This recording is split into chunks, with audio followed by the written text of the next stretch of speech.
So in the last video, we covered theory regarding Azure Private DNS Zone, why do we require it and the story behind it. And in today's video, we'll see Azure Private DNS Zone in action. That is, we'll have a web application created in Azure Virtual Machine, and that application will connect to the storage account privately using the Private DNS Zone and Private Endpoint. So I already have a web application running on an Azure VM, and that application loads images from Azure storage account. Right now our storage account is public, that it can be accessed from the internet. And while demonstrating the demo, we will make it private and see how do we utilize the host name to connect to it privately and not publicly. So by the end of this video, you'll understand three things. That is what a private endpoint does, what private DNS zone does, how to create, and how your applications can continue using the same host name while connecting privately instead of public. So we'll start with our application accessing the storage account images publicly, right? And then we'll disable the public access and our application will stop working. Then we'll create a private DNS zone, and then after that it will connect to the storage account privately. And before starting out, I'll do a quick recap of the last video, what we covered and what we saw, which is required to understand why do we require private DNS zones instead of public. So we already have a public DNS zones that we use every day to connect to different sites like netflix.com, google.com, amazon.com, right? All these get resolved by public DNS, and DNS is just a server where your entries are recorded. Like for site google.com, it will have a IP address mapped to it that will resolve and connect. Similarly, for netflix.com, we'll have a public IP associated, and that is how we access the public websites. And private DNS zones comes into the picture when we want our resources that we do not want to be public, like our databases, our internal apps, virtual machines, right? We would want a solution where we can just call a host name like app.internal, and then it will resolve to a private IP of the resource. That can be a database or a web app or any other resource. And this comes into the picture when we want to connect to resources privately. That is, they will have a private IP associated, and we would want, instead of calling a private IP of the resource, we want to call a friendly name that we will remember, like app.internal. So this is the difference between the two. Public is for internet websites that anyone can access publicly, but private DNS zone is only for your internal corporate network and not anyone can use it. Now let's head over to the Azure portal and see everything in detail. I already have a virtual machine where my application is running that will fetch the data from the storage account, and the data inside the storage account are images. So this is my virtual machine with a simple Flask application installed, and if I go to my storage account, I'll show you the images. So if I go to containers, I already have images put up in my container that my application will fetch. So these are three images, and now let's access my application. So I'll open another tab, paste. You can see my application is fetching the three images which are in the storage account. You can match with the name also, right? And another thing it's doing is finding the endpoint that it's using to connect to the storage account. So right now you can see it's resolving via public IP. Right now it's because our storage account is public, which you can see by networking. It's enabled from all networks, so meaning it can be accessed from the internet also. And everything is working perfectly fine. And the endpoints you can get from the storage account endpoint also. So if I go to storage account and under endpoints, I will have the URL which I can use to connect, right? And if I copy this and then go to my virtual machine, then serial console.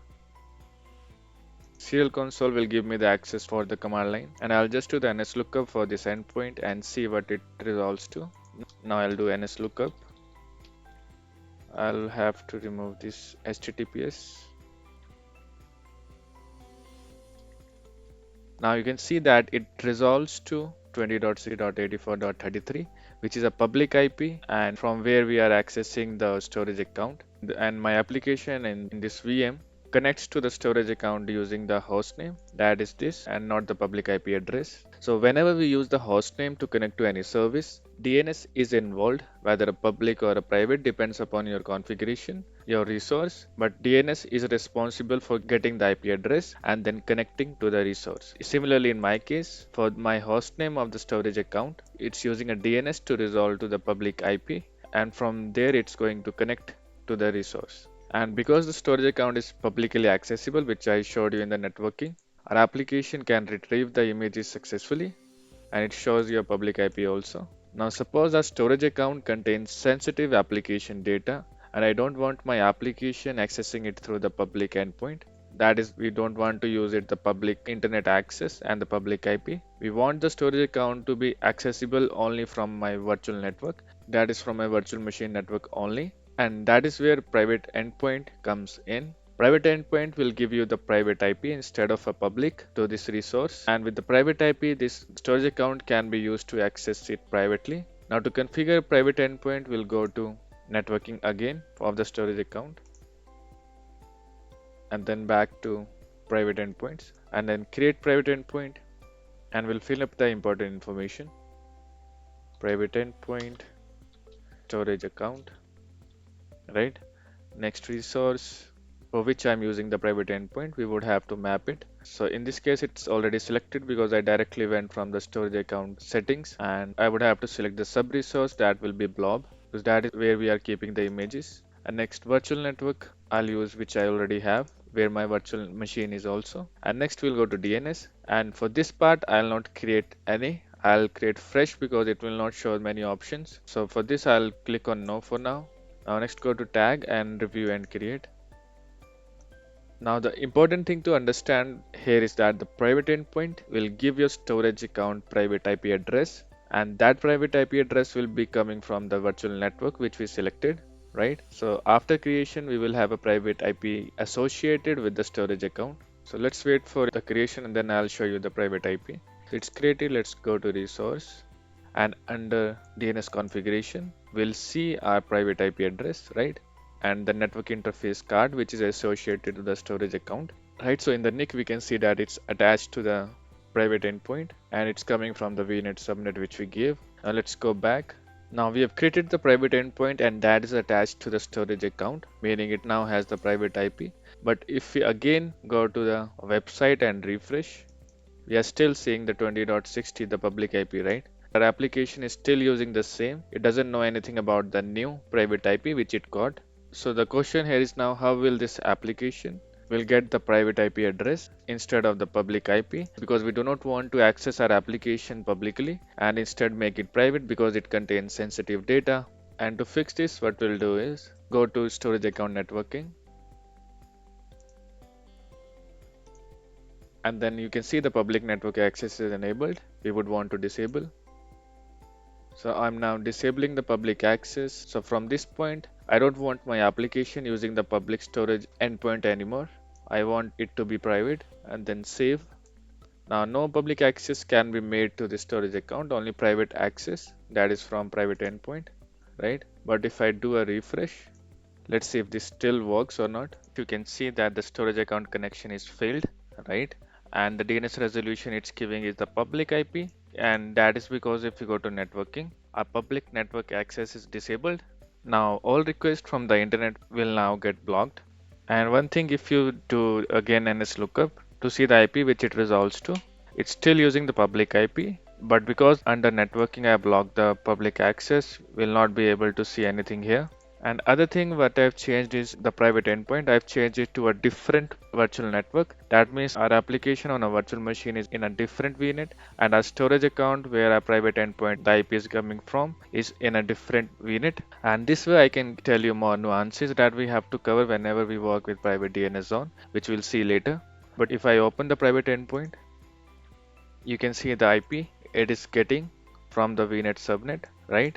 And now if we see, we have disabled the public access of the storage account and we have enabled the private endpoint. Even though we have set up both, we are still not able to access it privately using the private IP address, and that is because our virtual machine application is not able to resolve the hostname to the private IP address, right? It's still resolving to the public IP, and that is where private DNS zone comes into the picture. That will create and see how it resolves the IP for our private resources inside our virtual network. If I go to private DNS zones, I'll click on create.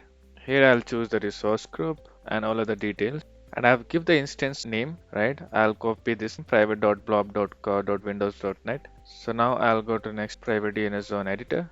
I'll do that later. next virtual network link, which we'll see later on how it works. How do we use the virtual network link to resolve? This also we'll see later on. Next, go to tag and review and create. So private endpoint will allow you to privately connect to resources, but we need private DNS zone also so that our host names can be resolved to the private IP addresses. And this is what this service helps in to resolve our private IP addresses with the host name. Now, if I expand it on the left, we have record set, and under record set, I'll add the name of my storage account. We already have the full domain name. We just have to add the storage account name. So if I copy the name and then paste, and then I can select the TTL and all of the details, and then we'll map it to the IP of the private endpoint to which we want it to resolve whenever we call this host name, and the IP address will copy from the private endpoint.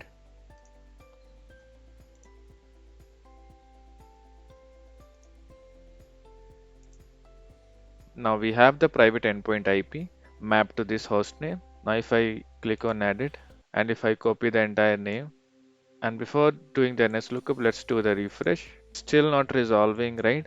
Because host name doesn't know the private IP address. Meanwhile, let's go to the storage account under endpoint. NS lookup.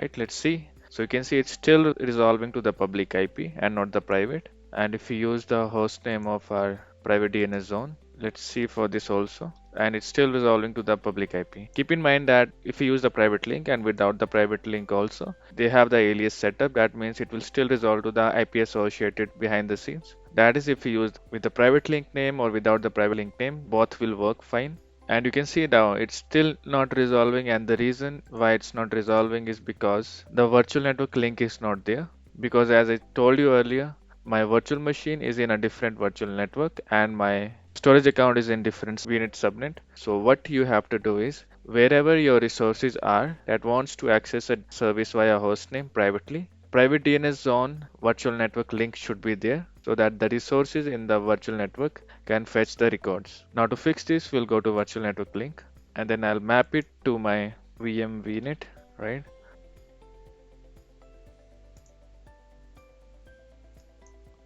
Similarly, I will map it to the storage account private endpoint also, that is VNet demo, and then create. Now let's wait for a minute to get it saved.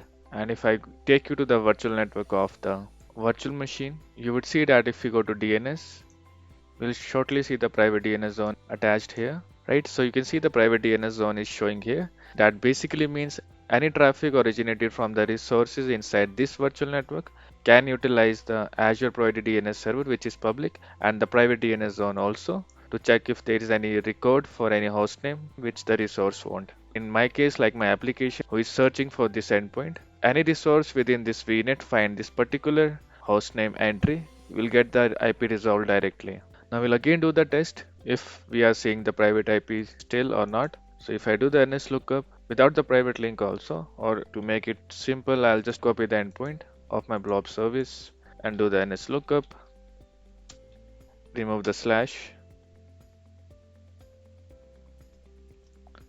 and finally we can see the private IP address which is mapped to the storage account. So if I go to networking and under private endpoints, we'll see the private IP, right? 10.1.0.4, and that is what we are seeing here finally. Now it's no longer using the public IP to connect to the storage account. Instead, it's using the private endpoint IP, and with the help of DNS zone, the hostname can resolve to the IP.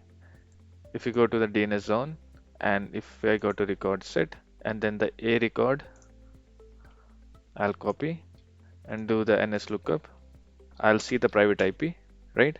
So this is how private DNS zone works. And if I go back to my application, now if I do the refresh, you can see that the DNS resolution is now for the private IP instead of the public. And we are able to get the information from a storage account from our virtual machine privately. Now all the access is internal and nothing is going over the internet. And this is the benefit we get whenever we have private resources. We would want our internal resources to be accessible privately. And for the hostname resolution, we would want to have a DNS zone solution where we can keep the A record entries, that is the name mapped to a IP. So what we did in one picture, we had a web application, we had a same app, same hostname, but different path, which was more private and secure. So the first we had a working application that was fetching the images from the storage account, and it was using the public IP and the public DNS zones to resolve and work. Then what we did was made our storage account private and our application stopped working. It was not able to fetch the images, and DNS was still resolving to the public IP, but because the storage account was private, it was not able to show anything. Then after the images got failed, so to fix that, we created a private endpoint that gave our storage account a private IP address from the VNet where the private endpoint was created. And after that, we created a DNS zone, which basically resolved to the private endpoint IP for the same hostname, that is the storage account name. And after that, our application was working perfectly fine. It was able to resolve the hostname successfully with the private DNS zone and was connecting privately with the private IP. So this was how Azure Private DNS Zone works, and we can use it similarly for other application like is Postgre, MySQL Server, Redis, your clusters, and a lot of other Azure services. And I hope this session was informative. If yes, please give a like and subscribe, and I'll see you in the next one.